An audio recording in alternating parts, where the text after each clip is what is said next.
Assalamualaikum warahmatullahi wabarakatuh.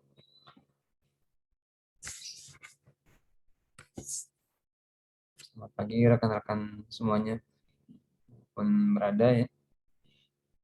Hari ini di video ini kita akan coba membahas bagaimana cara membuat website, mulai dari persiapan. Jadi hal-hal apa saja yang perlu dipersiapkan ya, sampai nanti websitenya jadi. Untuk bagian kali ini kita akan membahas seputar persiapan dan kemudian instalasi. Baik, hal-hal apa saja yang perlu dipersiapkan ya. Jadi untuk membuat website yang perlu kita persiapkan, kalau teman-teman perhatikan ketika kita mengakses sebuah website ya, entah website berita atau website apapun, itu pasti kita akan mengakses sebuah misalkan nama domain tertentu ya, domain a.com seperti itu. Nah, ini dia berarti kita harus memiliki sebuah domain untuk memiliki sebuah website. Nah, jadi domain itu harus perlu kita miliki ya. Misalkan domain nama kita ya, mapeline.com ya. Atau ya itu nama bisnis kita misalkan, atau misalkan digitalmarketing.com dan lain sebagainya seperti itu. Nah, jadi kita perlu memiliki yang namanya sebuah domain.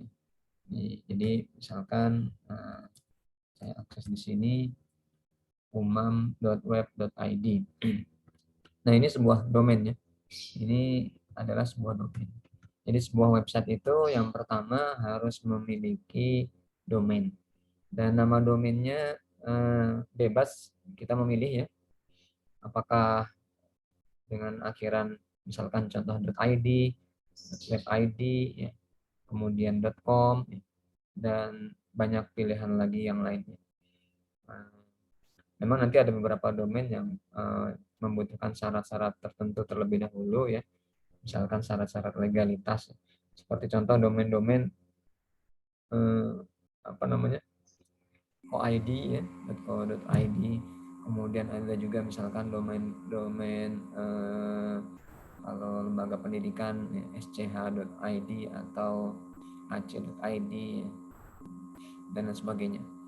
Nah, kalau untuk domain-domain yang umum ya, yang sering kita akses misalkan yang belakangnya berakhiran .com, itu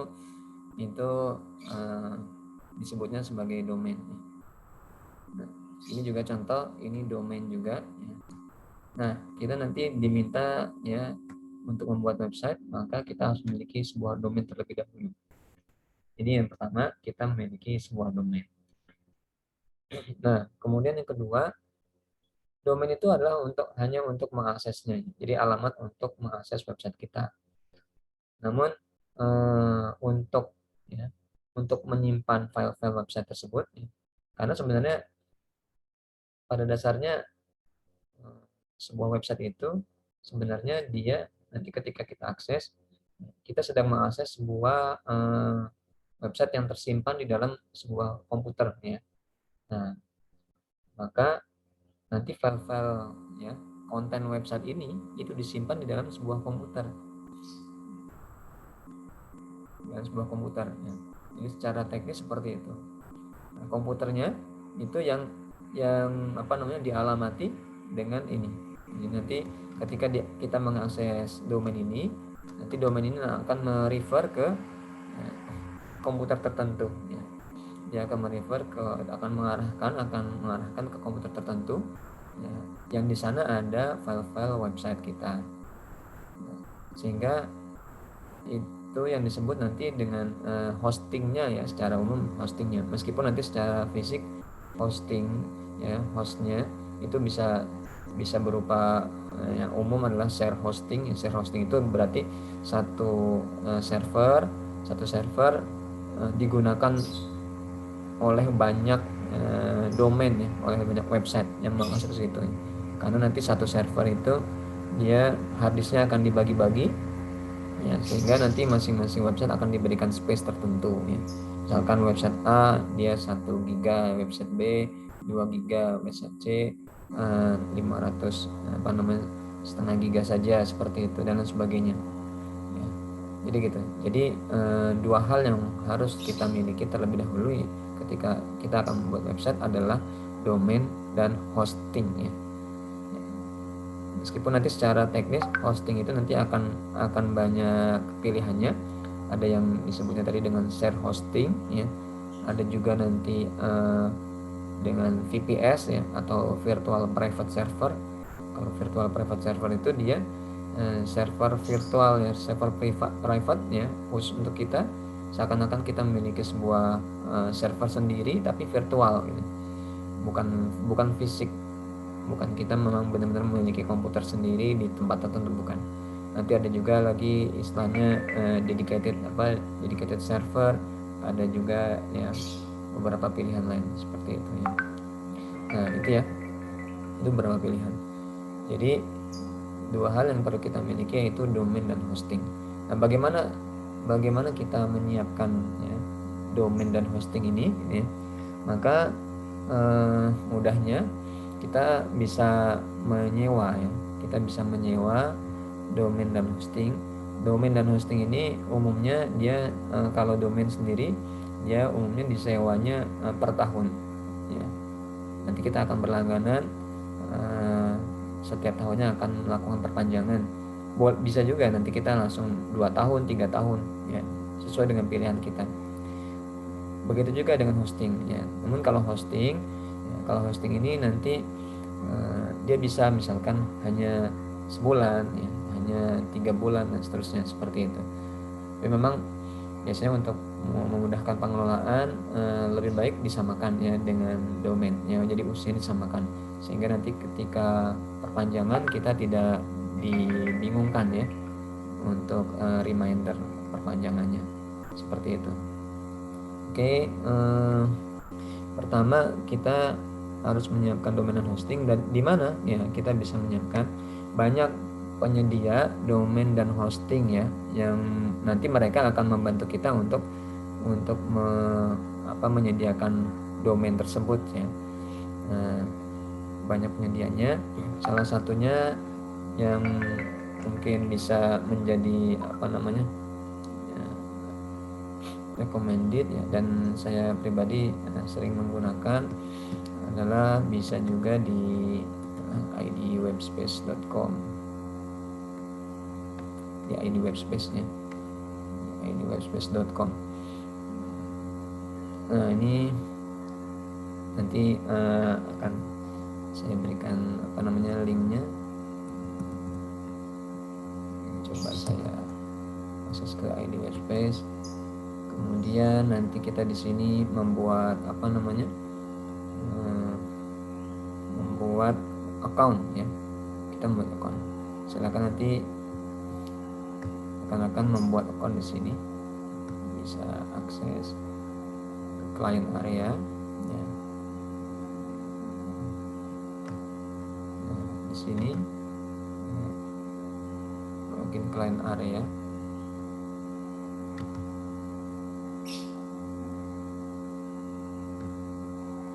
Nanti bagi yang baru membuat ya, maka bisa langsung di sini bisa pilih saja salah satu paket yang tersedia. Ini ada domain ya, ada hosting ya. Biasanya ini ada salah satu pilihan yang cukup bagus di sini. Saya biasanya pilih ini, cukup relatif murah ya, tapi performanya bagus juga ya, dan kapasitasnya sudah memadai. 1 giga 250.000 ya, untuk 2 tahun, berarti 1 tahunnya 125.000. Oke, nanti kita bisa melakukan pemesanan di sana. Baik, nanti akan saya berikan link juga terlebih dahulu ya, kalau memang mau langsung ke arah sana supaya memudahkan nanti. Ini saya coba masuk ke client area saya. Sekarang kita di sini nanti kita bisa ini ya, di hosting tersebut nanti kita bisa melakukan pemesanan nama domain ya, sekaligus nama sekaligus hostingnya. Jadi nanti tinggal disebutkan domainnya apa, tuliskan di sini.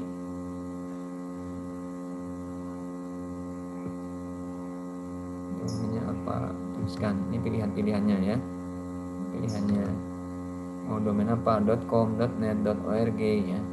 .com, .net, .org itu bisa langsung daftar ya, info ya. Tapi MyID dia butuh apa namanya? Sebenarnya MyID itu dia butuh legalitas KTP dan Indonesia. Pokoknya ID ya. Terus kemudian SCH, ID. Tapi yang benar-benar membutuhkan data legalitasnya itu SCH, AC, Go ID dan seterusnya. Beberapa. Nah, ini contoh misalkan kita nanti mencari belajar membuat website. Misalkan contohnya, ini hanya sebagai contoh, apakah ada domain ini tersedia atau tidak?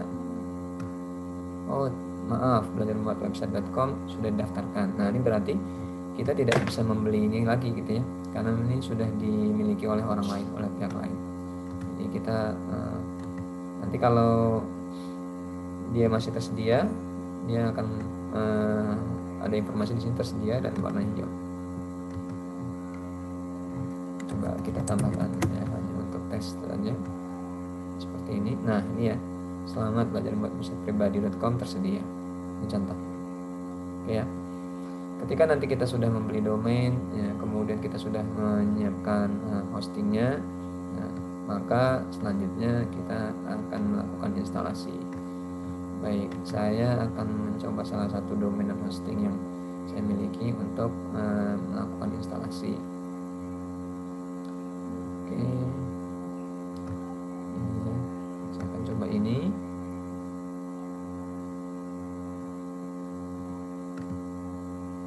Kemudian masuk ke login cPanel. Oke. Kita akan melakukan instalasi membuat website dengan platform CMS WordPress ya. WordPress itu dia sebuah CMS ya. Dulunya awalnya dia hanyalah sebuah blog ya, platform untuk blog saja, tapi kemudian merilis sebuah CMS, Content Management System. Management System itu dia sebuah sebuah aplikasi yang di dalamnya ya, sebutlah dia aplikasi di dalamnya sudah untuk membuat website tinggal setting, kemudian atur sana atur sini dan sebagainya, sudah tersedia seperti itu, tinggal mengatur tata letaknya. Oke. Nah, untuk instalasinya kita akan menggunakan mencoba instalasi yang lebih simpel ya, menggunakan installer ya, installer software tools-nya. Nah, ini pilih di sini ada WordPress. Oke, tersedia WordPress 5.7.1 ya, terbaru. Baik, oke, sudah seperti ini. Tinggal di sini kita install informasinya, dibutuhkan 51,44 MB nanti untuk hasil instalasinya. Available space-nya ini ada 1 GB sekian. Langsung saja diinstal. Versi 5.7.1 di sini. Oke. Nanti ini saya kosongkan ya, supaya nanti kalau ini ada, nanti websitenya, kalau ini contohnya businesspracticebp.com, kalau ada ini berarti nanti kalau kita mengaksesnya bukan businesspracticebp.com ya, tapi businesspracticebp.com/ nama tadi di sini wp gitu. Nah, karena saya tidak ingin di belakangnya ada folder directory lagi ya, maka saya mau langsung seperti ini ya. Jadi seperti ini, langsung dikosongkan. Ini settingan yang lainnya dibiarkan saja terlebih dahulu. ya. Kemudian ini apa namanya,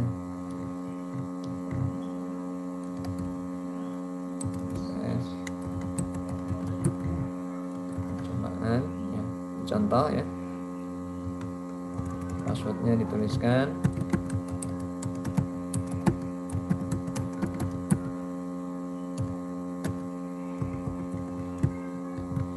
Oke, jangan lupa passwordnya sehingga nanti tidak menyulitkan ya rekan-rekan sekalian. Meskipun kalaupun lupa nanti ada cara bisa untuk meresetnya. Baik, selanjutnya lakukan install. Ini dia sedang melakukan proses. Oke, jika terjadi hal seperti ini ya, oke, nanti di bawah ini biasanya sudah ada, sudah tersedia. Oke.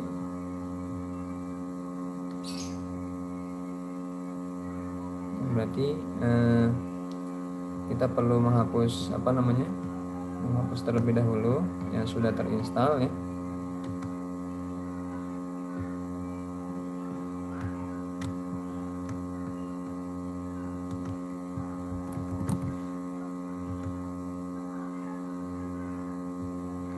Nah ini ya, ini karena bentrok, saya pernah melakukan instalasi di sini.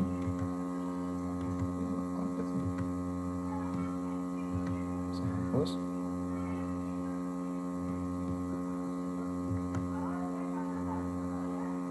Oke, saya lakukan instalasi ulang.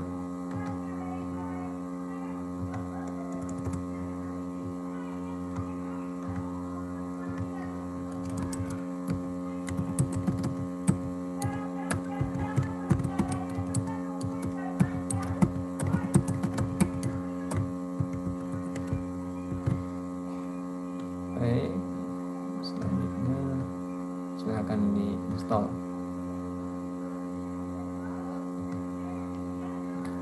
Kita tunggu prosesnya. Kalau kita menggunakan installer ya relatif singkat ya. Nah ini sudah tersedia websitenya. Ini bagian apa, front endnya atau bagian depannya ya, landing page-nya ya.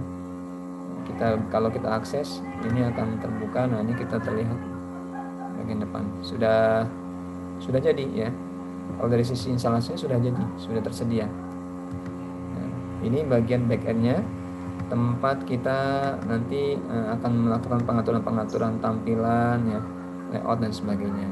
Kalau ini adalah yang nanti akan diakses oleh pengunjung ya, para pengunjung. Nah, ini adalah tempat nanti kita apa namanya, ini ya, tempat kita melakukan pengaturan dalamnya.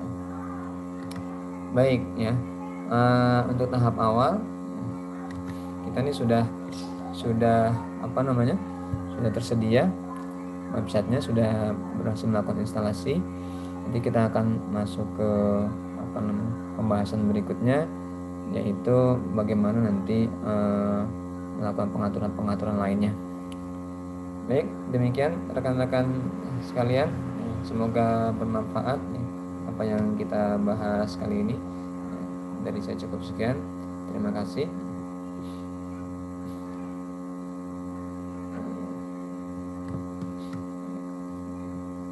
Assalamualaikum warahmatullahi wabarakatuh. Selamat berjumpa lagi.